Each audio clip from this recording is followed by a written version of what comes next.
जिनेंद्र, आज का लेक्चर शुरू करेंगे। कल जो मुद्दा था हमारा खामे में सव्व जीवे सव्वे जीवा खमंतु में, यहाँ एक बहुत महत्व का मुद्दा था कि सर्व जीवों की क्षमापना मैं खुद मांगू और सर्व जीव मुझे क्षमा करे। और वो भी कैसे करेंगे? तो वो परमात्मा को साक्षी मान के, 24 परमात्मा को साक्षी मान के। ये बहुत महत्व का मुद्दा था कि जो हम सारे जीवों से क्षमा मांग रहे हैं, सर्व जीव मुझे भी क्षमा करे। और ये सारी आलोचना, ये सारी निंदा, ये सारी ग्रह, ये सारी चीज मैं मन वचन काया से मैं प्रतिक्रमण करके 24 परमात्मा को वंदन करके मांग रहा हूँ। देखो, पूरी दोनों गाथा का क्या मतलब है वो आज हम करेंगे। कल क्षमापना के ऊपर था, बहुत महत्व का था, और परमात्मा ने क्षमापना को ही धर्म का मूल कहा है। आप किसी भी चीज से नहीं कर पाते हो, चिंता मत करो। तप नहीं हो रहा है, चिंता मत करो। चारित्र नहीं ले सकते हो, चिंता मत करो, क्योंकि ऐसे ही सब श्रावकों को बिना चारित्र लिए, बिना कुछ तप वप किए, बिना कुछ ये किए, कुरगड़ू मुनि को घड़ा भर के भात खाते खाते, आपको ये समझना है, ध्यान देना है बस। कुरगड़ू मुनि घड़ा भात खाने के बाद संवत्सरी के दिन ना कोई उपवास, ना कोई पचखान, और ये खाते खाते भी उनको उसी दिन केवल ज्ञान हुआ है। इलाची कुमार को नाचते नाचते डोरी के ऊपर नट की तरह नाचते नाचते केवल ज्ञान हुआ है। ना यहाँ पे कोई प्रतिक्रमण है, ना कोई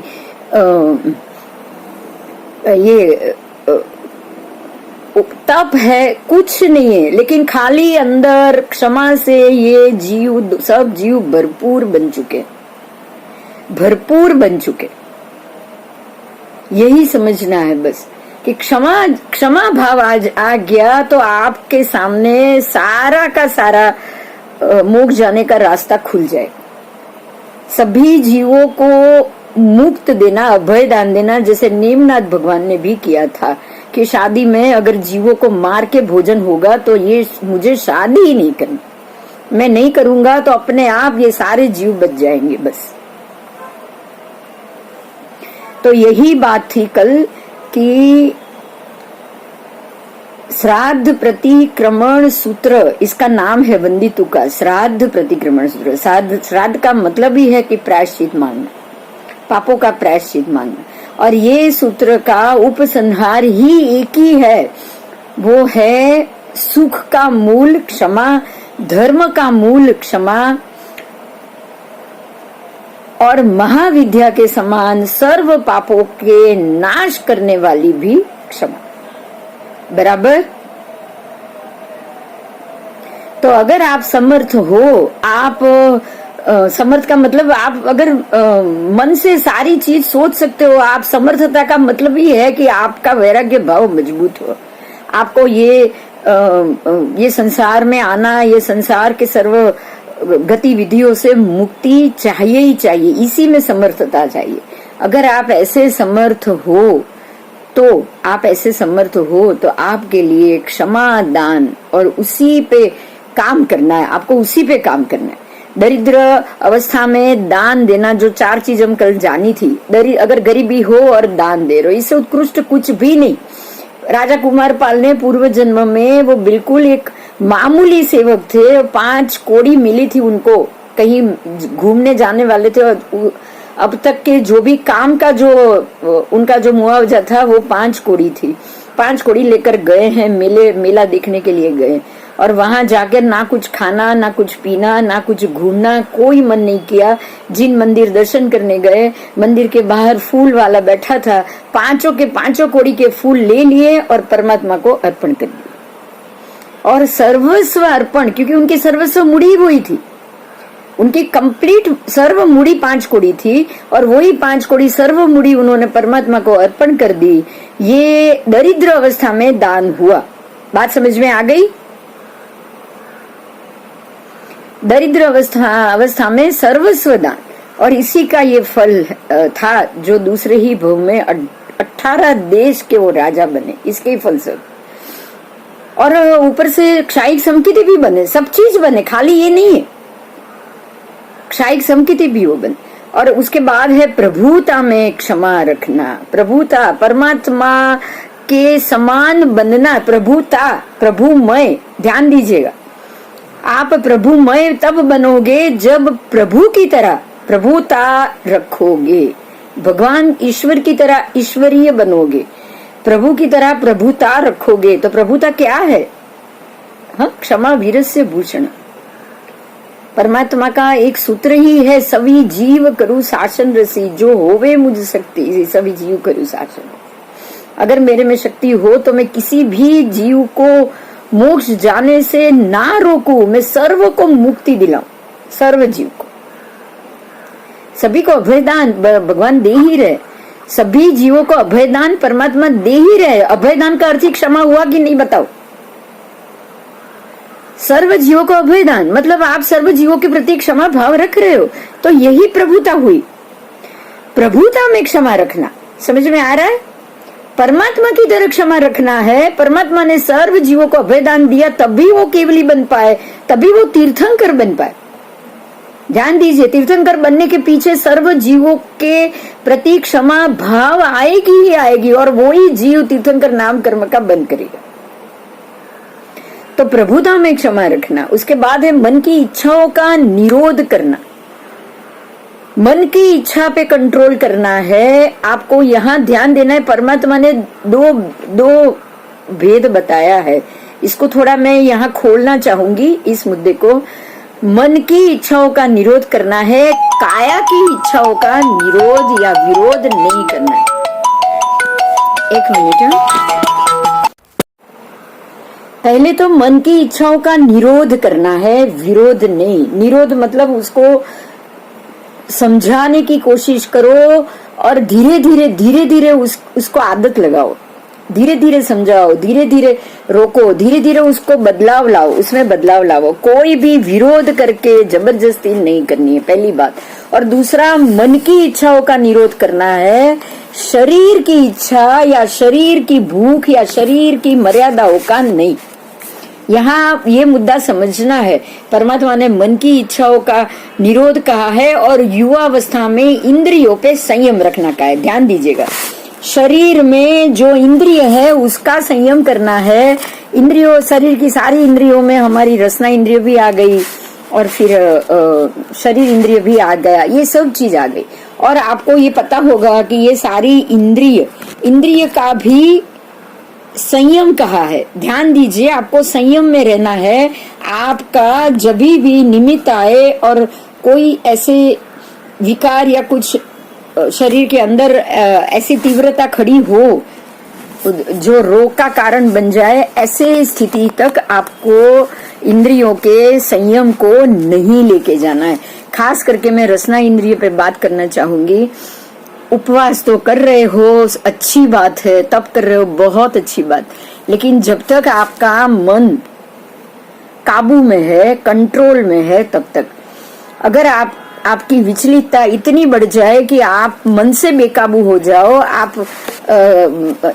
जैसे कि कोमा में चले जाओ, जैसे कि हम ये कहेंगे कि कुछ आप देखो, बुखार या कुछ आ जाए ना तो दिमाग काम नहीं करता है, लवारे पे चढ़ जाते हैं। तो इसी तरह तब के अंदर भी जब भी कुछ हुआ ज्यादा और तबीयत बिगड़ती है ना, तो आपका मन काबू में नहीं रहता। और आप कहाँ हो, क्या हो, आप कुछ नहीं सोचते हो। अगर मांस खमण जैसा तब किया होगा, पिछले 4 उपवास बाकी होगा, तो भी आप आर्त ध्यान में चले जाओगे। अगर आपका शरीर तप के मामले में आपको संयमित ना रख पाया तो यहाँ सिर्फ एक ही चीज का ध्यान रखना है कि या तो मन के इच्छाओं का निरोध कर रहे हो और युवावस्था में इंद्रियों में संयम रख रहे हो। दोनों में आपको आर्त ध्यान और रौद्र ध्यान में कभी नहीं चढ़ना। समझ में आई बात ये? क्योंकि जब भी कभी कर्म का उदय होगा, निमित्त जागेगा, निकाचित कर्म का उदय पुद्गल काया से भोग के ही चुकाना पड़ता है। 6 पर्याप्ति में सबसे पहली शरीर पर्याप्ति। जीव जब 6 पर्याप्ति बांधता है ना, तो 6 के 6 पर्याप्ति का उसका जो भी कर्म से बंधा हुआ कायदा कानून है, वो उसके मुताबिक ही उसको जाना पड़े। तो आपको जब लगे, और यही कारण है आप देखोगे कि परमात्मा ने 5 मास और 25 दिन के बहुत बार उपवास हुआ है, उन्होंने 6 मासी पूरी नहीं की। याद है? सुनते हो आप ये प्रतिक्रमण, अरे संवत्सरी में, व्याख्यान में?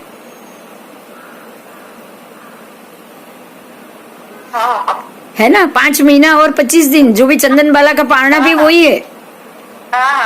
5 महीना और 25 दिन। परमात्मा को ऐसा नहीं है कि मुझे ये 6 मासी करनी है, 5 मासी करनी है, 4 मासी करनी। उनको जब भी आहार की जरूरत लगी वो उन्होंने आहार किया है, तब की इच्छा से तप नहीं किया है। तो ये चीज को हमें ध्यान रखना है। जब भी आपका शरीर साथ ना दे तो मन साथ, काया साथ, मन की ही बात है, सबसे ज्यादा मन की। क्योंकि मन अगर आपका सही होगा ना तो ही आप अपने आप को आर्त रौद्र ध्यान से बचा पाओगे। नहीं तो ये भूख की तीव्रता, शरीर अगर साथ नहीं देगा, रोग बढ़ गया तो मन काबू बेकाबू होके आप हर तरह के आर्त रौद्र ध्यान करोगे। आपको खाना चाहिए, 25-26 उपवास हो चुके, घर वाले देंगे नहीं तो आप मांगोगे रीतसर खाना, आज मुझे मूंग बना के दो, ये बना के दो, ये बना के दो, मगर मुझे खाना दो। और घर वाले कहते हैं बस 2 दिन, 3 दिन, 4 दिन। ऐसे बच्चों के साथ भी होता है। अगर 4 साल के बच्चे को कोई उपदान कराएगा, हुए है, ऐसा हुआ इस बार जो जू पे हुआ है, 4 साल के बच्चे ने उपदान किया है, बहुत अच्छा है, मैं ये नहीं कहूँ। आज 45 दिन तक एक उपवास, एक बैठना 4 साल का बच्चा करेगा, क्या उसकी ताकत है? आप पहले एक बार ये सोचो। क्या हम ये, मैं तो ये समझती हूँ कि भाई बच्चे को उपदान में मुझे कुछ भी नहीं खाना है, खाली इतना उसको हम बोलेंगे आज कुछ नहीं मिलेगा, कल खाने को मिलेगा। आप इसके अलावा उसको कुछ नहीं समझा सकते, बराबर? हाँ, बराबर है, बराबर। आप 4 साल के बच्चे को यही कह पाओगे कि आज भी खाना, जितना खाना इतना खा ले, कल नहीं मिलेगा, अब सीधा परसों मिलेगा। आप यही कहोगे उसे? धन्य हो भाई, धन्य हो भाई, ऐसे माँ। नहीं, मैं कह रही हूँ धन्य है, मैं ये नहीं कह रही हूँ, पर हमें ये स्थिति को भी समझना है। और ये तो छोड़ो, बहुत सारे ऐसे भी माँ बाप होते हैं कि बच्चा 3 महीना, 4 महीना, 5 महीने का और रात को दूध से बंद कर देते, दूध भी बंद कर देते हैं, दूध फीडिंग भी नहीं कर। हाँ, मैं वही कह रही हूँ। तो मतलब कुछ चीज आज उसका तबीयत कैसा है, क्योंकि वो भी जब दूध, उसको भी भूख लगेगी तो उसका मन में आर्त रौद्र ध्यान, मन चढ़ेगा ही चढ़ेगा कि नहीं, बताओ? हाँ, होएगा। कुछ चीज ऐसी है जो आपको समझनी है, बड़ों को समझनी है। बस 8 साल से पहले दीक्षा भी नहीं देनी है। महाविद्या क्षेत्र में भी 8 साल का बच्चा केवली बन सकता है। उसको जब ज्ञान आ जाएगा, आप वो वर्ष 8वां चल रहा हो और वो दीक्षा ले, 8 से पहले तो वहां महाविद्या क्षेत्र और वो जगह भी भगवान दीक्षा नहीं देते। बहुत सारी चीजें हैं, उसको हमें समझना पड़ेगा। आओ आगे जाएंगे। अंतराय कर्म के उदय से तप आदि करने में जो कुरगड़ू मुनि की बात की थी, ये भी इसी के ऊपर है कि उनसे नहीं, वो तप भूखे नहीं रह सकते थे। तो भूखे रहने के कारण उनकी शरीर की नस नाड़ियां खींचती थी, उनको दिन में एक बार खाना ही पड़ता था।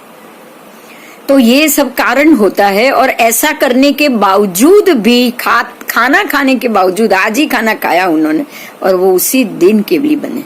तो हमें ये चीज पे खास महत्व देना है कि अगर आपको तप नहीं हो रहा है, आप जितना हो सके कर सकते हो, जितना हो सके चारित्र का पालन कर सकते हो। आप श्रावक बने के भी 12 व्रत के अंदर रहो ना, आपसे जितना हो पाए उतना करो। तो उसमें भी आपको ज्ञान बढ़ने में, केवली बनने में आपको कोई नहीं रोक पाएगा, अगर आपने क्षमा को पाल लिया और मन की इच्छाओं का निरोध करना सीख लिया। समझ में आई बात? विरोध नहीं, निरोध। धीरे धीरे आपके कर्म खत्म हो जाएंगे और आपको मोक्ष मिलने ही वाला है। नंदीश्वर मुनि के साथ वही हुआ, मन को निरोध किया उन्होंने, मन की इच्छाओं का विरोध किया, निरोध नहीं किया था। बराबर? पहले विरोध किया, मुझे दीक्षा चाहिए ही चाहिए, मैं अपने आप को संभाल लूंगा। दीक्षा ली, 500 आयम भी किए ताकि अंदर विकार ना जागे। लेकिन जब भी वेश्या के घर गए, निमित्त जाग गया, संसार उनका शुरू हो चुका है। अब उन्होंने मन की इच्छाओं का निरोध किया है। ध्यान दो, पहले विरोध किया था तो दीक्षा से बाहर आ गए, अब उन्होंने निरोध करना शुरू किया कि अब आप ही नहीं तो इतना सोच सकते हो, उनको क्या अपनी दशा याद नहीं आएगी क्या कि कहा मैंने इतने आंबिल किए, भगवान ने बोला तो भी मैंने नहीं मानी बात और दीक्षा ले ली और वेश्या के यहाँ आकर मैं रुक गया हूं। तो वो 2 महीना 4 महीना उसके बाद तो अक्ल आती कि नहीं आती बताओ? आनी चाहिए थी कि नहीं? लेकिन जब तक कर्म का उदय चालू रहेगा आपको ये मन भी नहीं करेगा। तो ऐसे समय में उन्होंने निरोध किया है, मन को निरोध किया है और हर पल में हर दिन यही सोचा है कि श्रेष्ठ तो दीक्षा ही है। मैं अगर नहीं मैं संसार में वापस आया हूं तो मैं रोज 10 लोगों को दीक्षित नहीं करूंगा, तब तक मैं भोजन नहीं करूंगा। ये उनका मन की इच्छाओं का निरोध था। बात समझ में आई? उन्होंने आयाम दिया है, अपनी इच्छाओं को एक आयाम दिया कि चाहे मैं संसार में लिप्त हो गया हूं लेकिन मुझे 10 लोगों को तो वैराग्य देना है, क्योंकि वैराग्य से उत्तम तो कुछ है ही नहीं। और यही चीज उनके अंदर पड़ी रही और यही चीज थी कि एक दिन 10वां नंबर उनको ही बनना था। और यही कारण था कि वो रोज 10 को दीक्षा देते थे। जब उनका निमित्त पूरा हो गया ना, उस दिन 10वां तैयार ही नहीं हुआ। वेश्या ने भी छूट दे दी, आप जाओ, आप चले जाओ, लेकिन 10वें आप बन जाओ। बस वही क्षण उनका निमित्त पूरा होना और उनका फिर से दीक्षा में चले जाना। तो मन को निरोध किया तो कर्म शांति से खत्म हुआ और वो उसी भव में केवली बन पाए। बराबर? हाँ। इस प्रकार से ये 4 चीज आत्म कल्याण के अधिकारी भव्य जीव को वैर का त्याग करने से और क्षमा धर्म का आलम्बन लेने से, और ये चारों चीज में दान, क्षमा, इंद्रियों का निरोध और मन का निरोध और इंद्रियों पे संयम, ये 4 चीज रखने के कारण आत्मा भव्य जीवात्मा मोक्ष का अधिकारी जरूर बनता है। एवं महे आलो य, इस प्रकार से, एवं महे इस प्रकार से, ठीक है। और आलो य अच्छी तरह से, आलोचना आलो य का अर्थ है आलोचना। इस तरह से, इसी तरह एवं अहम, मैं इस प्रकार से आलोचना करते हुए, निंदीय अपने पापों की निंदा करते हुए, समझ में आ रहा है? मैं खुद कर रहा हूं इसलिए आत्मसाक्षी आ जाएगा। आत्मसाक्षी भाव से निंदा करते हुए, गुरु जी के सामने गर्हा करते हुए, कैसे? गर्ह्य दुगंछियम सम्मम, ध्यान दीजिएगा। गर्ह्य, निंदीय तब तो ठीक है, गर्ह्य का अर्थ है गर्हा करना, दुगंछियम मतलब कि दुगंछा करना। दुगंछा करना का अर्थ ये होता है कि मैं गर्हा करूं और उसकी दुगंछा करूं कि ये मैंने बहुत गलत किया। दुगंछियम सम्मम, सम्मम अर्थात सम्यक दृष्टि से। बात समझ में आई?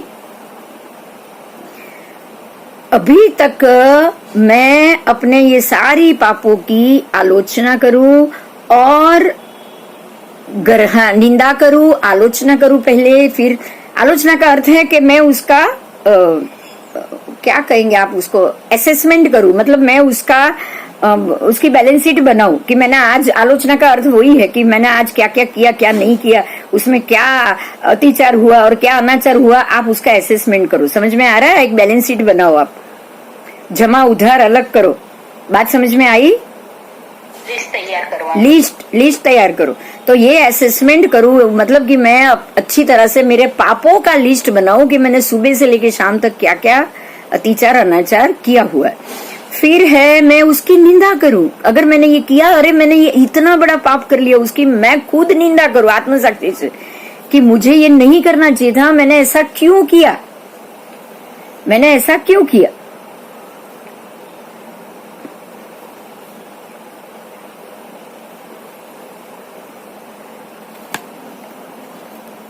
मैं उसकी निंदा करूं। तो आत्मसाक्षी से निंदीय और गर्हीय हमेशा गुरु के समक्ष होता है। गर्हा करना, मतलब मैंने जो भी किया है गुरुदेव से मैं उसका प्रायश्चित मांगू। देखो निंदा करना तब तक ठीक है, लेकिन खाली निंदा करने से हम बैठेंगे नहीं, आपको प्रायश्चित लेना पड़ेगा कि नहीं।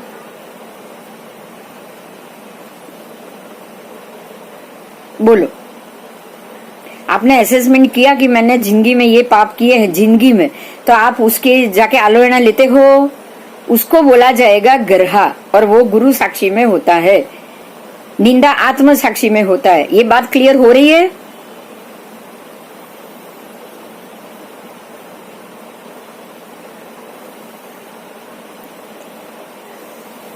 और फिर दुगंछियम सम्मम, सम्यक दृष्टि से उसकी दुगंछा करूं कि भाई अब गर्हा तो कर लिया, और अब ये वापस ना हो उसके लिए भी मैं सोचूं। बोलो, तो इसके लिए भी सोचना पड़ेगा कि नहीं।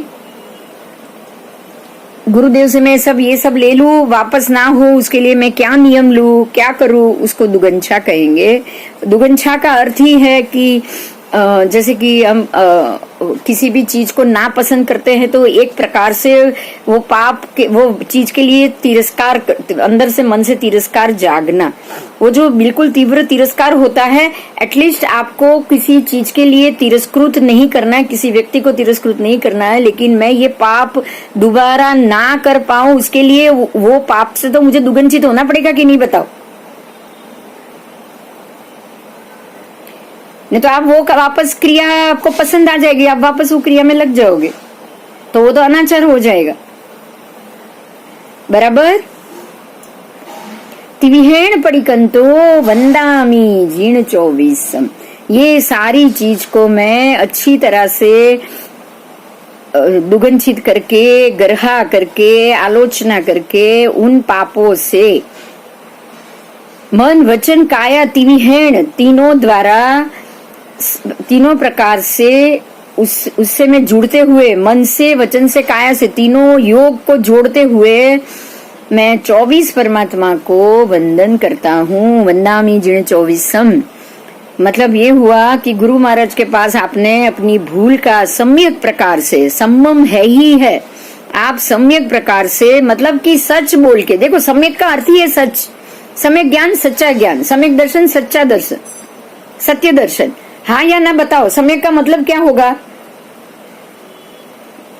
जो सच है, जो सच ज्ञान है वो सम्यक ज्ञान, जो सच्चा दर्शन है, जो बिल्कुल नीट एंड क्लियर है वो सम्यक दर्शन। बराबर। और जो शुद्ध चारित्र आप पाल रहे हो, बिल्कुल ही सच्चा चारित्र, जिसको शुद्ध भी कहेंगे सच्चा भी कहेंगे, वो हुआ सम्यक चारित्र। बराबर। तो आप अगर ये सारी चीज गुरुदेव को बता रहे हो तो थोड़ी भी इधर उधर बांधछोड़ करके नहीं तो लक्ष्मणा साध्वी जैसी हालत हो जाएगी। मैंने बताया था ना पहले, आप उसको सम्यक प्रकार से अपनी भूल बताओगे गुरुदेव को। अगर आप प्रायश्चित ले रहे हो, सम्यक प्रकार से बताओगे, जो सत्य है वही बोलोगे, सत्य के अलावा कुछ नहीं। आपको सत्य बोल देना, ये नहीं चिंता करनी कि सामने वाला मेरे बारे में क्या सोचे, मेरे से ये जन्म में बहुत ये गलतियां हुई है, और जन्म का अगर मांग रहे हो तो मुझे इसका प्रायश्चित और ये चाहिए, और अगर आज मैंने दिन में ये काम किया है तो मुझे उसका प्रायश्चित और ये चाहिए।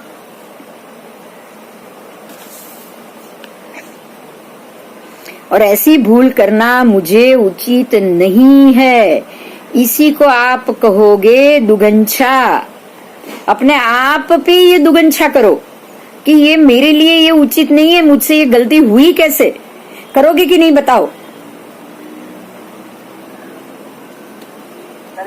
हाँ, कि इस प्रकार से श्रावक का व्रत लिया है, 12 परमात्मा के रास्ते पे जाना है, परमात्मा के साथ जाके सिद्ध गति में जाके सिद्धों के शरीरों के साथ अपने आप का, हमारी आत्मा को हमें मिला देना है। आप जब यहाँ तक सोच रहे हो तो आपसे ये बड़ी गलती हुई कैसे, आपको दुगंछा करनी है अपने ही कर्मों, किए हुए पाप कर्मों पर।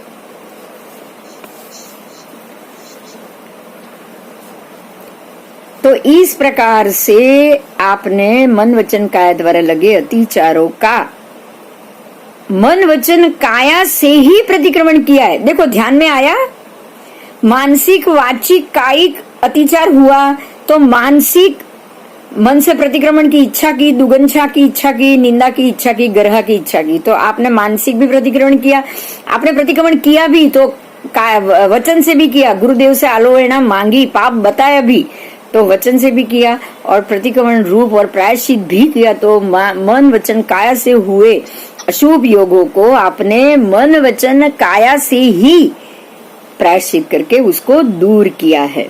अब आप ये समझ लेना कि काया से हुआ पाप आप खाली मन से मांगोगे कि मुझे ये धो देना, भगवान मेरा ये धो दे, तो धुलेगा नहीं।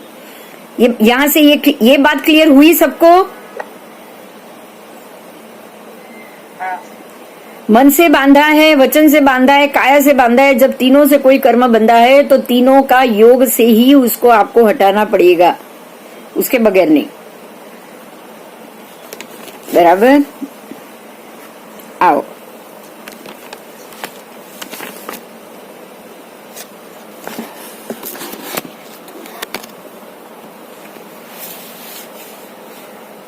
और ये यहाँ पे ये प्रश्न है कि ये वंदितु श्राद्ध प्रतिक्रमण सूत्र के रचयिता कौन है?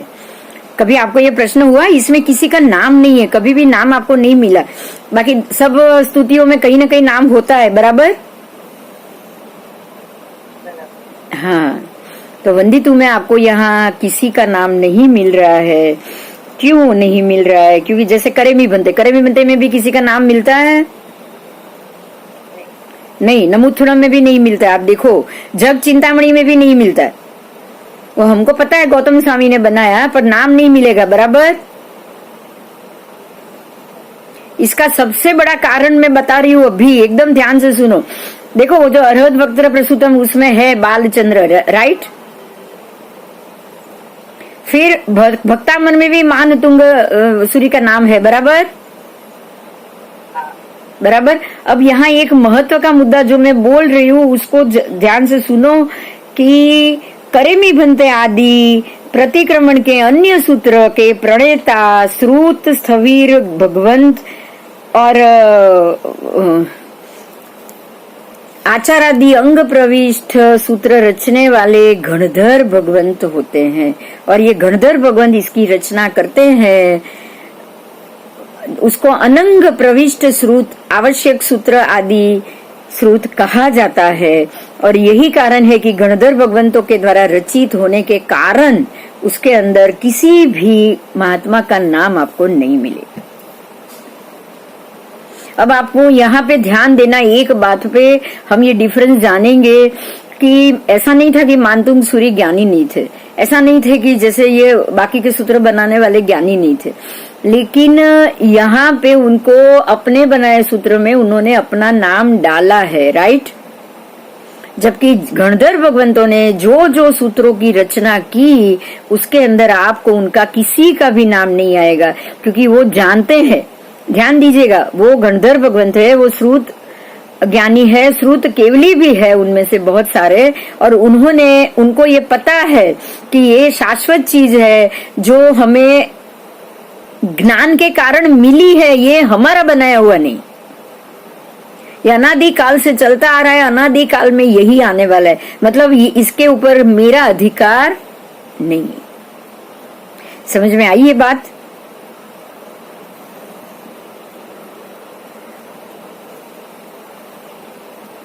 यही कारण है कि वो समझदार है, वो श्रुत ज्ञानी है, सम्यक ज्ञानी है, उनको पता है कि ये कोई हमारा नहीं है, ये तो परंपरा से हर उत्सर पीढ़ी अवसर पीढ़ी में ये सारे सूत्र तो आना ही आना है।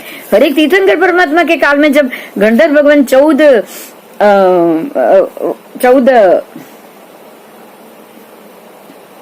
क्या, मैं क्यों नाम भूल गई, चौथ पूर्व का रचना गणधर भगवंतों के द्वारा होगी, जब भी चौथ पूर्व की रचना होगी, जब भी वो जो त्रिपदी है परमात्मा की दी हुई, उपन्नेवा विग्मेवा धुएवा, जब भी उसके ऊपर से वो श्रुत ज्ञान से, अपने श्रुत ज्ञान से चौथ पूर्व की रचना करेंगे, जब भी कभी, वो सारा एक ही ज्ञान से खुला है, उनको ज्ञान से मिला है, और वही ज्ञान वो बताएंगे जो आज तक के सभी काल चक्रों में जो कहा जाता है।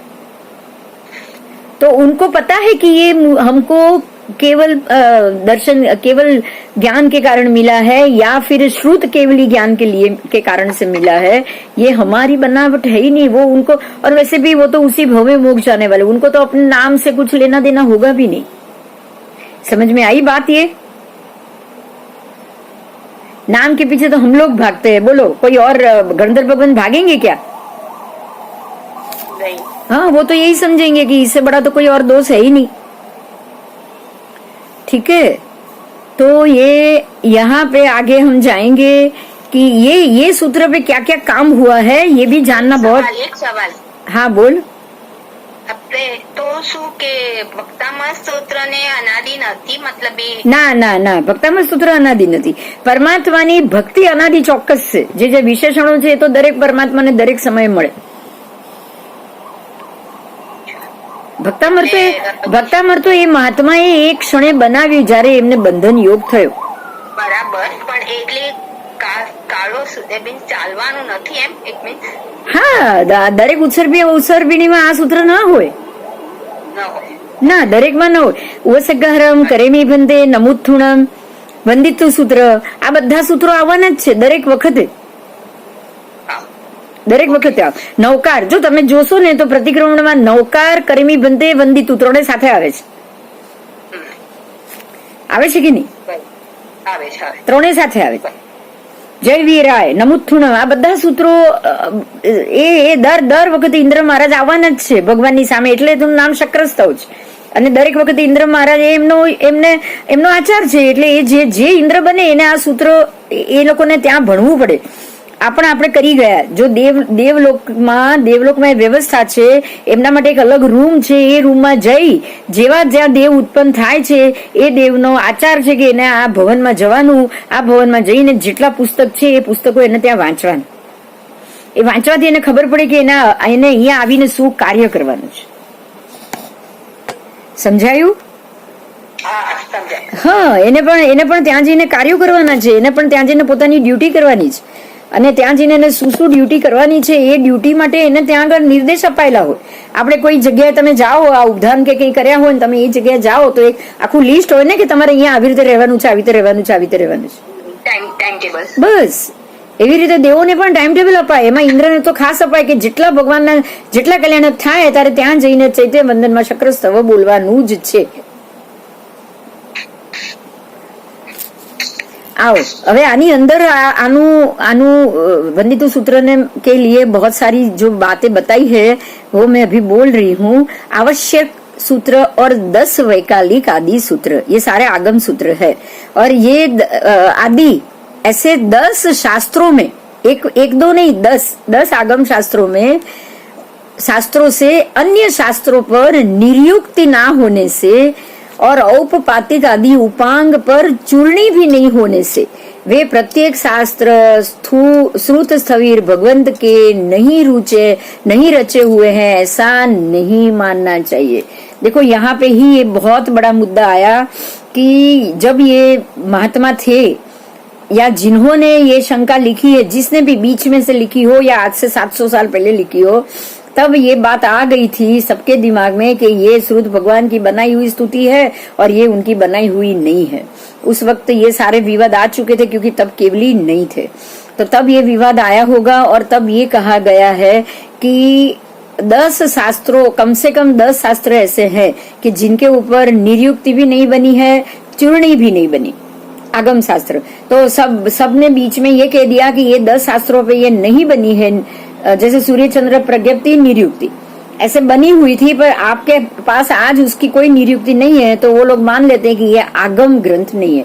और यही कारण है, आप सुनिए, ध्यान से सुनिए, जो 45 आगम है उसकी जगह पे आपको स्थानकवासी में खाली 32 आगम मिलेंगे. समझ में आया? क्योंकि 13 आगम को, 13 ऐसे को जिसकी निर्युक्ति नहीं थी, जिसकी चूर्णी नहीं थी, बनाई हुई नहीं थी गुरु भगवंतों की, तो उन्होंने ऐसे ही मान लिया कि जब इसमें ये नहीं है तो ये आगम नहीं. बात क्लियर हुई? हाँ, तो ये सारा ये आगम है, ये आगम में नहीं है, इसको आगम में गिनना चाहिए। यहाँ तक कि दिगंबर में तो एक भी आगम नहीं मानते, दिगंबरों ने तो एक भी आगम नहीं माना है। दिगंबरों में तो मरुदेवा माता का मोक्ष भी नहीं माना है, स्त्री का मोक्ष ही नहीं माना है, मल्लिनाथ भगवान तीर्थंकर है वो भी नहीं माना है। उनके हिसाब से तो जब समवसरण की रचना हुई परमात्मा महावीर के समय, उनका दिन भी अलग है, वो वैशाख सुद 11 को वो नहीं मानते। उनके हिसाब से भगवान की दीक्षा के 25 दिन के बाद ये हुआ है। तो बहुत सारी चीज है, सबने अलग अलग तरीके से मान लिया है, क्योंकि आपके पास जब जब जब जब कोई ना कोई शास्त्र, अब निरुक्ति ये तो हो सकता है 45 के 45 आगम के ऊपर सबके ऊपर निरुक्ति बने, ये तो जरूरी नहीं है ना। जो शास्त्र ऐसा होगा जिसको समझना मुश्किल होगा उसी पे तो कैसे निरुक्ति बनाएंगे महात्मा, ये बताओ। चलो, जब आपको आगम ग्रंथ में खाली लास्ट में तो 14 पूर्व भी सबको याद नहीं रहा है, और भूलते गए भूलते गए भूलते गए। परमात्मा के जाने के बाद 980 साल के बाद जब आगम ग्रंथ बनाए गए ना, जब बनाए गए ना, उसके बाद निरुक्ति चूर्णी बनी होगी ना दरेक आगम के ऊपर, बाकी तो नहीं। उससे पहले तो मौखिक ही जा रहा था सब, उसके पहले तो मौखिक ही जा रहा था। लिखाई में तो हुआ ही वल्लभीपुर में, तो वल्लभीपुर में जब लिखाई का काम हाथ में आया और उस वक्त ये चीज का लिखना और ये सब तय हुआ, उसके बाद ही तो ये 45 आगम आपके हाथ में आए, उसके बाद ही चूर्णी और बना होगा। तो परमात्मा के 1000 वर्ष के बाद ये बना होगा, तो आज से 1700 पहले की बात है। हो सकता है कि जो इजी ग्रंथ हो, उसमें जो समझ में आ जाए, उसके ऊपर निरुक्ति भी बनी हो, चूर्णी भी बनी हो। और हो सकता है कि जो कुछ ग्रंथ और कुछ उसकी अंदर की गाथा और उसका आपको ज्यादा अर्थ नहीं खोल पाए हो, तो उसके ऊपर निरुक्त चूर्णी नहीं बन पाएगी। हाँ या ना बताओ? हाँ, इसका अर्थ ये नहीं है कि ये आगम नहीं, आपको ये समझना है कि इसका मतलब ये नहीं कि आगम नहीं। ऐसे ऐसे बहुत सारी चीज आपको जानने को मिलेगी जब आप ये सब पढ़ोगे कि कब क्या हुआ था। प्रत्येक शास्त्र श्रुत स्थविर भगवंत ने नहीं रचे हैं, ऐसा मान लिया गया है। खाली औपपातिक आदि उपांग पे चूर्णी नहीं होने के कारण, आप ध्यान दीजिए सिर्फ, ठीक है। और हुआ ये है आजकल ये हुआ है कि ये जो 2 तिथि वाले हैं वो तो सिर्फ चूर्णी को ही मान रहे। जिस आगम के ऊपर चूर्णी बनी है वो ही आगम है, जिसके ऊपर आगम नहीं है, चूर्णी वूर्णी नहीं बनी है, वो सारे पीछे से लेकर रखे गए। ऐसा ही मान लिया है, जैसे स्थानकवासी ने माना, इन्होंने भी यही माना है। वो पंचांगी को मान लेते। पंचांगी का मतलब किसी भी आगम के ऊपर 5 प्रकार से उसके ऊपर काम हो, चूर्णी हो, या फिर ऐसे 2-3 चीज शब्दों के नाम है इसके, है वो 5 नाम, निरुक्ति, भाष्य, चूर्णी, ऐसे उसके ऊपर ऐसे काम हुआ हो विवेचन, तो उसको ही माना है, बाकी माना ही नहीं है जिसके ऊपर नहीं हुआ है उसके ऊपर। बिंदु, हाँ बोलो। चूर्णी टीका, इसमें होता क्या है, मूल गाथा हो उसकी अगर कुछ अलग तरीके से उसका भाषांतर किया गया हो तो उसको चूर्णी कहा जाएगा। फिर निरुक्ति मतलब उसी को वही संस्कृत प्राकृत भाषा में ही उसको समझा के उसका अलग से पुस्तक बनाया हो तो उसको निरुक्ति कहा जाएगा। फिर भाष्य, जैसे कि ये प्रति चैत्यवंदन भाष्य, ये भाष्य 3 भाष्य है। तो आगमों में जो जो बात बताई है उसके ऊपर आप अपनी मूल गाथा साइड में रख के उसी का अर्थ को समझाने के लिए दूसरी गाथा का अगर रचना किया जाए तो उसको भाष्य कहा जाएगा। समझ में आया? उसपे और ये सब के बाद उस पर टीका हुई हो। टीका का मतलब ये है कि अगर आपको ये मुद्दे में से कुछ मुद्दा अलग से आप ढंग से गए हो और आप कहो कि ये मुद्दा मुझे सही नहीं लग रहा है, ये मुद्दा इस प्रकार से होना चाहिए, और आपने ये नया मुद्दा रख दिया, तो उसको आप कहोगे टीका। क्यों टीका? क्योंकि आपने आगे की लिखाई की टीका की। समझ में आई बात? अब आपको यहाँ ध्यान देना है। देखो, अब बहुत अच्छी बात क्वेश्चन हुआ है कश्मीर, आपने कह दिया टीका। अब समझो कि टीका में तो 100% आगम के मूल से अलग ही है, ये बात कंफर्म है। तो आप टीका से बस आप टीका का मुद्दा पकड़ के कैसे सच मान सकोगे, ये बता दो। चलो, मान सकते हो वो टीका शब्द ही कह रहा है कि मूल पाठ से आप अलग जा रहे हो। जा रहे हो कि नहीं जा रहे हो? हाँ, आप 100% मूल से अलग हुए, तभी तो आपने इसको इस चीज को टीका बताया। ठीक है, तो इस प्रकार से वो जो बनेगा टीका, निरुक्ति, भाष्य, चूर्णी, ये सारी चीज जो बनेगी, और उसको अंगी भी कहा जाता है, पंचांगी, ये 5 चीज से उसको आप आगम से अलग जाते हो। आगम सब लोग के समझने की बात नहीं है, सब लोग नहीं समझ पाते हैं। आगम के एक एक मुद्दे को पकड़ के अगर आप एक किताब बनाओगे, जैसे कि ये लोक प्रकाश, जैसे कि ये बृहद संग्रहणी, जैसे ये बृहद क्षेत्र समाज, उन्होंने आगम में से एक मुद्दा पकड़ के बनाया, तो ये सबको आप टीका, चूर्णी, निरुक्ति ऐसे ना, निरुक्ति तो उसमें भी नहीं दे सकते हो। ठीक है, ठीक है, क्योंकि उसमें आगम का पूरा पाठ है भी नहीं। आओ आगे।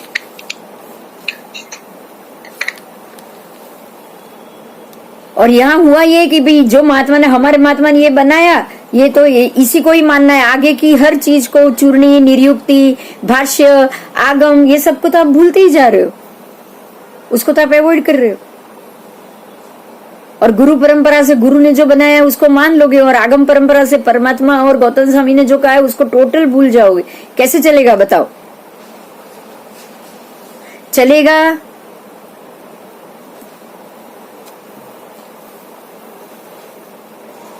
वंदितु सूत्र के ऊपर, अब ध्यान दीजिए, वंदितु सूत्र के ऊपर विक्रम संवत 1193, मतलब विक्रम संवत 1200, अभी जो ये विक्रम संवत चल रही है ना हमारी, 2000 चल रही है, ये 1200 की बात है, 800 साल पहले की बात। अभी 2075 चल रही है, मतलब ये 900 साल पहले की बात, 950 साल पहले।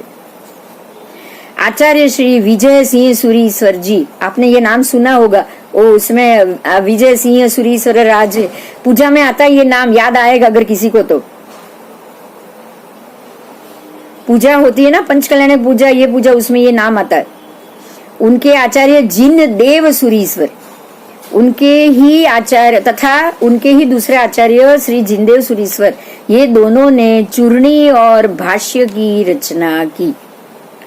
अब समझ में आ रहा है कि आप भाष्य या चूर्णी और ये सब वंदितु सूत्र के ऊपर की बात है। हाँ, वंदितु के ऊपर की बात, और उसके ऊपर टीकाएं भी अनेक आचार्य भगवंतों ने की।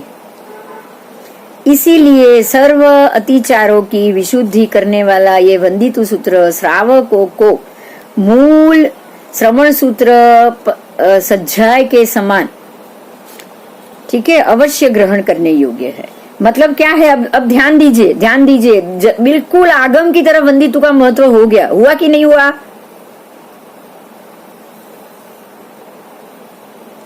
वंदितु सूत्र का महत्व आगम ग्रंथ की तरह हो गया। जैसे आगम ग्रंथ के ऊपर चूर्णी, ये भाष्य सब बना है, ऐसे वंदितु सूत्र के ऊपर भी चूर्णी, भाष्य, ये सब बना हुआ है। और वंदितु सूत्र गणधर भगवंतों से रचित ही है।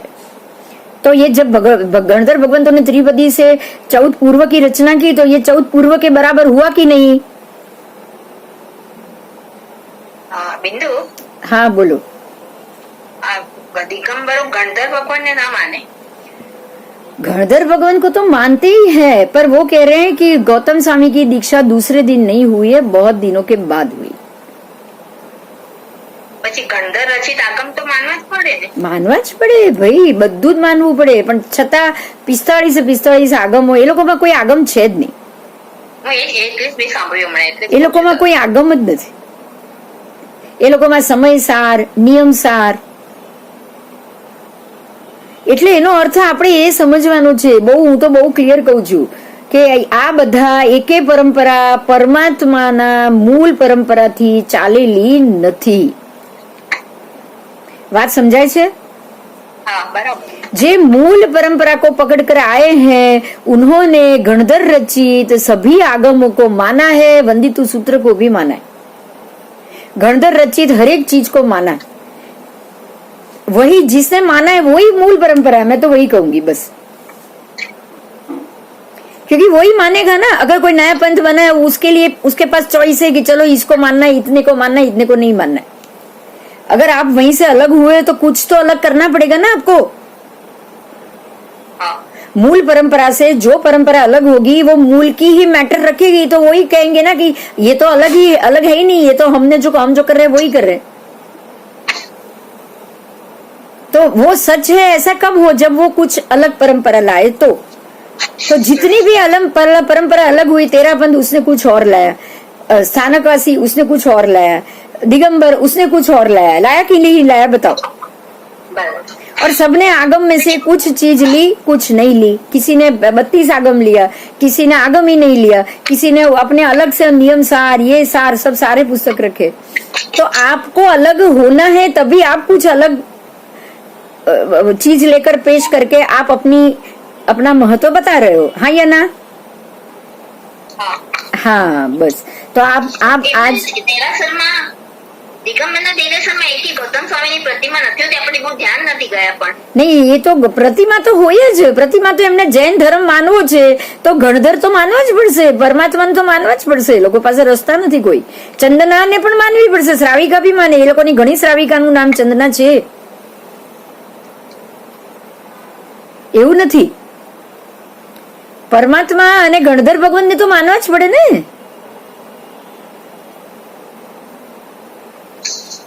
એ ન માને કેવી રીતે ચાલશે? જૈન તો કેવડાવું છે.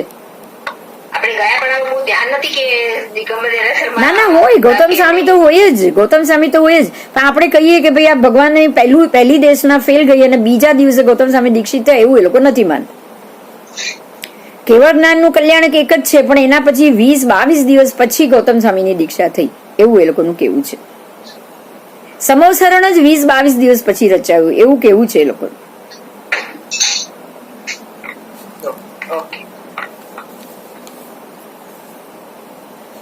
ઘણી બધી ચીજો અલગ પડે છે આપણા કરતા. हाँ हाँ हाँ इस तरह से वंदितु सूत्र के रचयिता श्रुत स्थवीर भगवंत ही है, गणधर भगवंत ही है, और उसके अनेक शास्त्रीय प्रमाण है. फिर भी अगर कोई कदाग्रही आत्मा ये वंदितु सूत्र पीछे किसी आचार्य ने रचा है और इसको आदर करने योग्य नहीं है, ऐसा भी कहते हैं. मतलब ये बात आ चुकी है. किसी ने कह दिया है कि ये सूत्र अपने शास्त्रों का है ही नहीं, गणधर भगवान का है ही, मतलब कोई मानता नहीं है. ये बात तो हो गई साबित, बराबर. कदाग्रह के कारण कुछ मानते नहीं है. तो उन पामर आत्माओं को कौन सी दुर्गति होगी ये हम नहीं जानते. हमको नहीं पता कि इसको शास्त्र को नहीं मानने वाले की क्या दुर्गति होगी, क्योंकि उन्होंने सर्वज्ञ भगवंत कथित अति प्राचीन और ये स्थवीर महापुरुषों द्वारा रचाया हुआ और आचरण किया हुआ ये इस मार्ग का लोप किया है, बराबर. इसीलिए ये कहा गया है कि रन्नो आना भंगे इक्कचियनी गहो हवई लोए. मतलब कि इस लोक में राजा की आज्ञा का अगर कोई भंग करे तो उसको एक ही बार शिक्षा मिलेगी, बराबर. अगर राजा की आज्ञा का भंग किया, राजा ने शिक्षा दे दी इसको देश से निकाल दो, तो अब वो दूसरी बार आज्ञा भंग करने के लिए काबिल होगा? नहीं हो पाएगा, क्योंकि वो देश निकाल उसका हो चुका है. लेकिन शास्त्र की आज्ञा, भगवंत की आज्ञा को लोप करने वाले को तो इस लोक में नहीं, आने वाले दूसरे लोक में भी सजा भोगनी पड़ेगी. समझ में आ गई बात? अनंत काल तक नरक गति और दुर्गति के दुख को सहन करना पड़ेगा. ठीक है. तो श्रावक को प्रतिक्रमण करना वीरति के अंश से अवीरति का अंश अधिक होता है, और अधिक होने के कारण अवीरति जब भी हो जाए तो उसको उसका प्रायश्चित रूप प्रतिक्रमण करना होता है, बराबर. श्रावकों में अविरति का अंश अधिक होता है। विरति से ज्यादा अविरति का अधिक हुआ ना। आपने विरति ले ली कि भी मैं स्थूल रूप से किसी जीव की हत्या नहीं करूंगी, लेकिन चलते उठते बैठते गाड़ी में जाते आते जाते तो कोई ना कोई त्रसजीव की हत्या हो ही जाएगी, तो अविरति के चांस ज्यादा होते हैं। बराबर,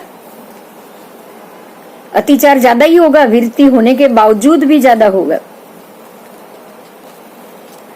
तो प्रतिक्रमण करने से अति लाभ है। क्यों?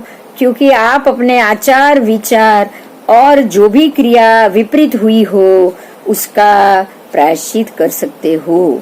और प्रमादी आत्मा बार बार भूल करता है, रोज करता है, अतिचारों का रोज सेवन करता है और रोज उसकी आलोचना भी करता है। तो अगर वो अतिचार का सेवन करता जाएगा और साथ में वो आलोचना भी करता जाएगा तो आत्मा हल्की होती जाएगी। नहीं तो आत्मा पे रोज भारी, जैसे कि घर में रोज पोता मारने की जरूरत पड़ती है कि नहीं, बताओ? रोज नहाने की जरूरत पड़ती है कि नहीं सामान्य लोगों को?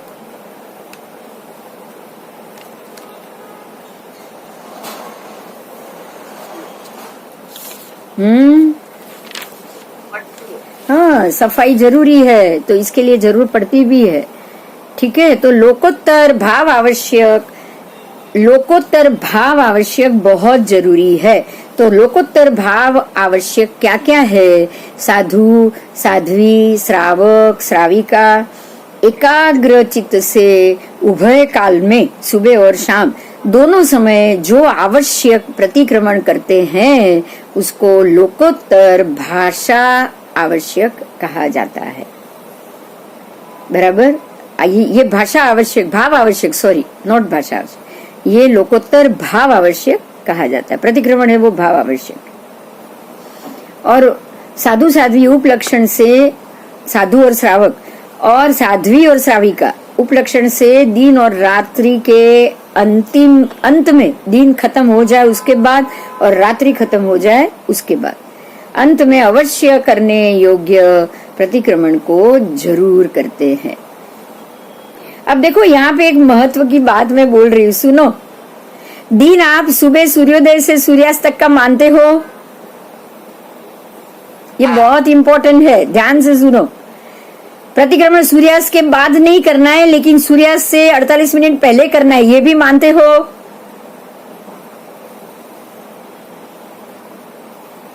आप समझ रहे क्या? प्रतिक्रमण जल्दी करते हो, बराबर? जवाब चाहिए, बहुत इंपॉर्टेंट क्वेश्चन है। हाँ, सांभड़ो फरीथी। दिन की शुरुआत आप कब से गिनोगे, यही प्रश्न है। ये प्रतिक्रमण से ही आपका जवाब सॉल्यूशन आ रहा है। अगर आपको ध्यान दीजिए, मैं फिर से बोल रही हूँ, दिन की आलोचना दिन खत्म होने के बाद ही हो पाएगी, बराबर? हाँ। और रात्रि की आलोचना रात्रि खत्म होने के बाद ही प्रतिक्रमण से होती है, ये भी बराबर? बराबर। अब ध्यान से सुनो, रात्रि खत्म हुई, राई प्रतिक्रमण आप सूर्योदय से पहले करोगे, बाद में नहीं, ये भी बराबर? हाँ। और दिन का प्रतिक्रमण शाम के सूर्यास्त से पहले करोगे, ये भी बराबर? हाँ। तो अब ये दोनों में क्या, आप अगर 12 बजे से सुबह 6 से शाम के 6 में क्या आपका दिन और रात खत्म हो रही है? नहीं। तो फिर आप ये कैसे कहोगे कि मैं दिन का प्रतिक्रमण कर रहा हूँ, रात्रि खत्म होने के बाद कर रहा हूँ? आप ये कैसे कहोगे? आप रात्रि 6 बजे पहले खत्म नहीं कर रहे हो। अब रात्रि कब खत्म होगी? जब राई खत्म, देवसी खत्म होगा तब राई, जब राई खत्म होगा तब रात्रि खत्म होगी, बराबर?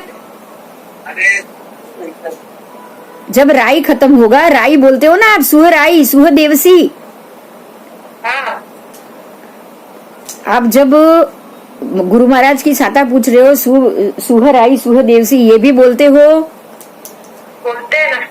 हाँ, अब ध्यान दो, राई और देवसी कब बोलते हो? रात के 12 बजे, दिन के 12 बजे। मतलब आपका 12 बजे ही, 12 बजे पहले, तो मतलब दिन के 12 बजे और रात के 12 बजे ही, दिन के 12 बजे आपका क्या खत्म होगा? दिन। और रात के 12 बजे आपकी रात्रि खत्म होगी, ये बात कंफर्म? कंफर्म। तो प्रतिक्रमण भी दिन का प्रतिक्रमण अगर आपको खत्म करना, दिन खत्म होने के बाद करना है तो 12 बजे से के बाद ही दिन खत्म मानोगे कि नहीं? क्योंकि आप तो 6 बजे से पहले तो बंदी तो पूरा कर लेते हो, आप 2 बजे तो प्रतिक्रमण चालू कर लेते हो संवत्सरी का, बराबर। तो 12 बजे ही प्रतिक्रमण खत्म हुआ आपका, 12 बजे ही दिन खत्म हुआ, ये बात कंफर्म हो गई। और ज्यादा से ज्यादा दिन का प्रतिक्रमण, रात 14 का प्रतिक्रमण भी अगर देर से भी जघन्य भी करना है तो रात 12 बजे से पहले ही करना पड़ता है। हाँ। मतलब 12 बजे के बाद रात शुरू हो रही है, ये बात तो ऐसे ही कंफर्म हो गई। बराबर। समझ में आ गया? तो अब तिथि उदय सूर्यास्त से करोगे या रात्रि के 12 बजे से करोगे? रात्रि के 12 बजे के बाद में। हाँ, तो अब तिथि भी उदय कब करोगे? सूर्योदय से नहीं। आज बहुत बड़ा मुद्दा क्लियर हुआ।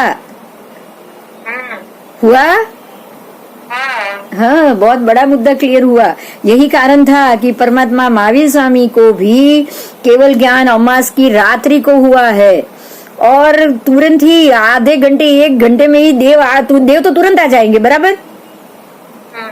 देव तुरंत आ जाएंगे। और गौतम स्वामी किसी को प्रतिबोध करने के लिए दूसरे गांव में भेजा था, उन्होंने देवों को आते देख लिया और उन्होंने पूछा, लोगों से पूछा फिर आके कि भी क्या हुआ है। इतने सारे देव आ रहे, कोलाहल हो गया, परमात्मा का निर्वाण हो चुका है, तो उनको पता चला। तो ये तो, और गौतम स्वामी केवल ज्ञान, प्रभाते केवल ज्ञान, ये भी याद आ रहा है, परोढ़े केवल ज्ञान, तो उसको हम एकम मान रहे हैं। तो हमने परमात्मा के समय जब हाजिर थे तब तिथि रात्रि को ही बदली है।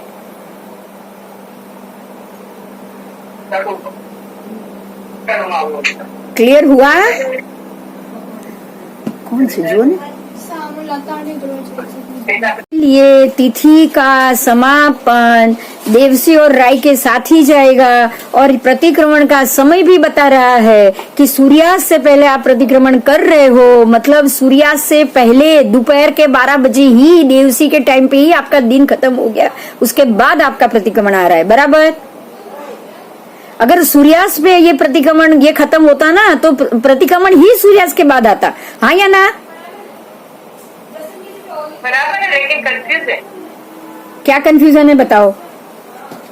यही ना, अपन जैसे भौगोलिक के हिसाब से सुबह से मानते हैं, लेकिन अपना ऐसे प्रातःकाल सुबह से 6 बजे के बाद में कि सूर्य नहीं, हम क्या मानते हैं वो तो हमारी पूरी मान्यता ही गलत है, ये कलयुग का कारण है। आपको क्या मानते हैं वो नहीं करना है, लेकिन ये मुद्दे में क्या कंफ्यूजन है ये बताओ। हम क्या कर रहे हैं वो मत देखो, हम तो गलत ही कर रहे हैं। वही मेरे को वही कंफ्यूज हो रहा है कि अपन अवकाशिक का और ये सब लेते हैं, कभी प्रातःकाल का सूर्य के हिसाब से लेते हैं। अब आप बाद में दूसरा दिन हो जाता है रात के।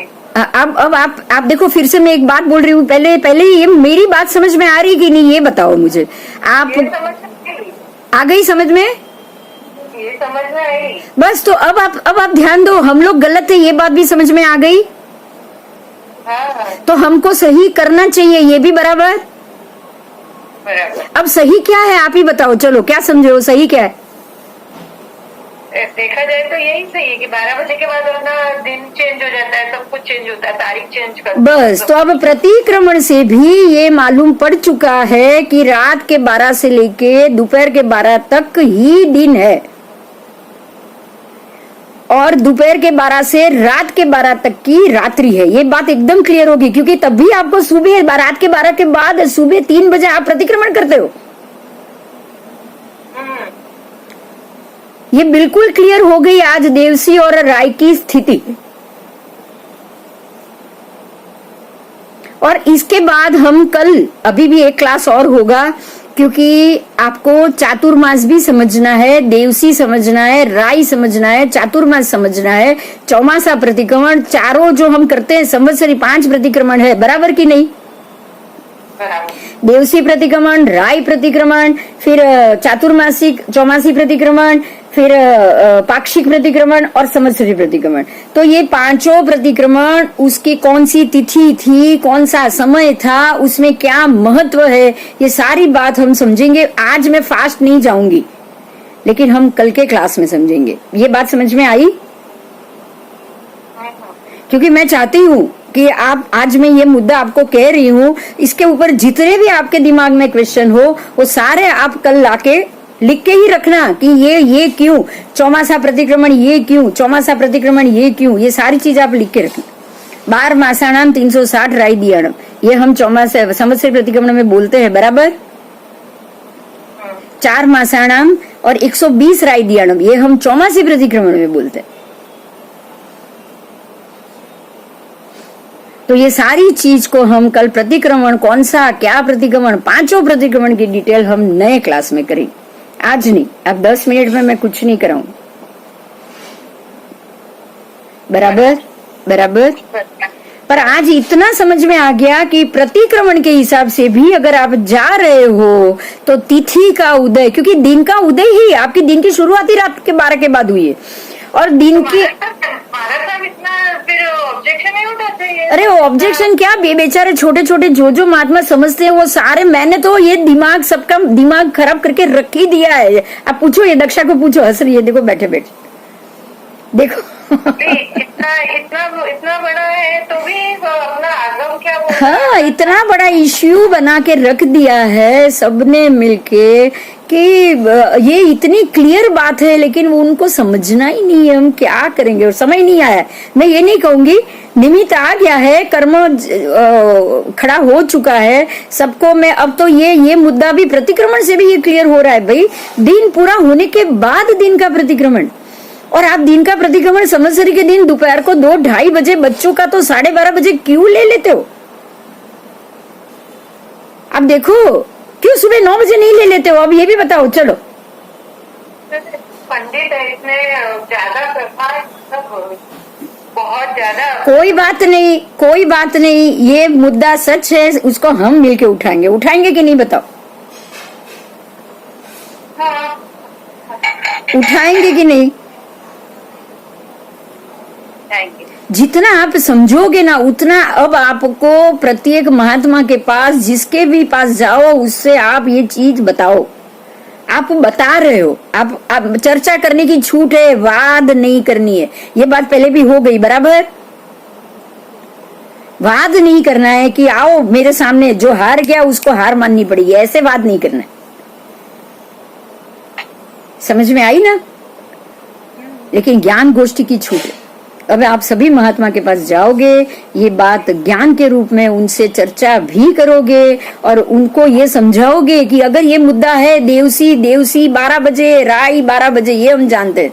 दिन का प्रतिक्रमण दिन खत्म होने के बाद ही होता है। तो जब आप सूर्योदय से पहले 48 मिनट पहले वंदितु बोल लेते हो, मतलब आपने सूर्यास्त के 48 मिनट पहले, सूर्योदय से 48 मिनट पहले वंदितु आ जाना चाहिए। तो 1 घंटे पहले तो प्रतिक्रमण चालू हो गया ना।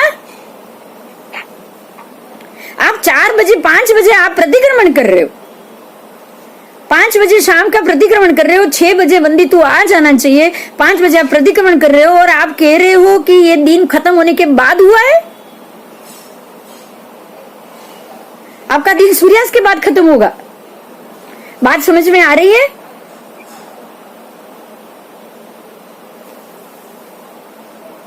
चलो, आज एक नया मुद्दा मिला, मैं तो बहुत खुश हो गई। तिथि को मध्य रात्रि से शुरू करने में एक और मुद्दा मिला, बराबर। अच्छा બિંદુબેન, આજે આપણે કાલે ઉપવાસ કરવો છે, હા, તો આપણે કેટલા વાગ્યા સુધી પાણી પીવાય? તો આમ તો ચોવિયારે બંધ જ થઈ જાય ને, આજના ચોવિયારે જ प्रतिक्रमण તમારે 4:30 કરવાનું છે। એ प्रतिक्रमण નથી કરતું એને ના, તો એ તો પછી ઉત્તમ જઘન્યમાં ના આવે ને, મધ્યમમાં આવ્યું। ઉત્કૃષ્ટ, મધ્યમ અને જઘન્ય 3 પ્રકારના તપ છે। અને તો ચોવિયાર ને છે ને, એક મિનિટ, ચોવિયાર ઉપવાસ ને અઠમ ભક્ત, છઠ ભક્ત કહેવાય છે, ખબર છે? 6 સમયનો આહાર ત્યાગ ચોવિયાર ઉપવાસમાં। છઠમાં 6 સમયનો ત્યાગ થાય છે। છઠમાં 6 સમય કેવી રીતે ત્યાગ થશે? 4 જ થશે ને આમ તો? 14 ભક્તિ કહેવાય, 14 ભક્તિ. જે પણ નહીં, પણ એ 14 ભક્ત એ એક ઉપવાસ માટે છે. એક ઉપવાસ માટે 14 ભક્ત છે, છઠ માટે 6 ભક્ત છે. સમજાય છે? હા હા, કારણ કે એક જ ઉપવાસ માટે 14 ભક્ત કેમ કીધું? કારણ કે તમે સાંજનું બંધ કર્યું આગલા દિવસનું, અને બીજે દિવસે સવારે પોરસી સુધી તમારે એને ખેંચવાનું છે, તો 1.5 દિવસ થયો કે નહીં? બરોબર.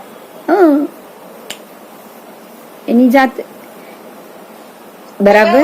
આમ તો ઉપવાસ કરવો હોય તો તમારે 24 પાણી પણ નહીં જ પીવું જોઈએ. ના તો ભાઈ એ તો આમે તમે 24 કરો છો ને, ઉત્કૃષ્ટ 24 કરો છો, તો ક્યાં તમે પાણી જ પીવો છો? 1.5 દિવસ નથી પીતા, રાઈટ?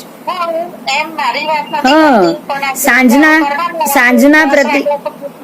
સાંજના પ્રતિક્રમણ પહેલાનું પાણી બંધ થાય, એ બી એની 48 મિનિટ પહેલાનું પાણી બંધ થાય, તો બીજા જે બી એકાસણા કરે છે એને તો બંધ જ થઈ જાય છે ને. હા. એટલે એ જ ઉત્તમ, એ જ ઉત્કૃષ્ટ છે, બાકી કશું ઉત્કૃષ્ટ નથી. બરાબર. અને એકાશનું પણ 24 ના કર્યા હોય તો આમ ઉત્કૃષ્ટ નથી. હા હા, એટલે ઉત્કૃષ્ટ નથી. પછી તમે મધ્યમ જગન્ય છૂટ આપી છે, બચ્ચાની જેમ કરવાનું છે બધું. ભાઈ ભગવાન તો એવા ડાયા છે કે તમે મુઠ્ઠી સંયમે કરો, ચાલશે બસ, પણ કરો. તમારા મનમાં તપ માટેના ભાવ હોવા જોઈએ, આટલી વાત સાચી. હા, બરાબર. હા, ચલો આજે છે ને ઢીંગલો એકલો છે મારી પાસે, આપણે હવે કાલે જ મળશું. કાલ પાછી આ ગાથા આગળ લઈ લઈએ. ઓકે. શું કરશો તમે? જવાના છો પૂર્ણિમાબેનના ત્યાં? પૂર્ણિમાબેનના ત્યાં જવાનું છે ને આપવા માટે, એ તો જવાનું જ છે ને. તો તમે આ દીકરીને લેવા જાઓ ત્યારે જ જઈ આવજો ને? ના, હું થોડી વહેલી જઈશ, કારણ કે એને લેવા જવાનું તો ગમે ત્યારે આ લોકો બી આવી જાય ઓફિસ થી. હા, કઈ મને પેલીને જમવાનો ટાઈમ હોય એટલે આ ટાઈમે જ જઈ આવું, એ જ સારું. અચ્છા. હા, ઓકે. જય જીનેન્દ્ર. જય જીનેન્દ્ર. જય. કાલે મળીએ પાછા. અચ્છા, કઈ વાંધો નહીં, સાંભળી લેજો. આમ તો લાસ્ટ જ છે એટલે સારું રહેશે. હા હા હા હા, ચાલ. જય જીનેન્દ્ર. જય જીનેન્દ્ર.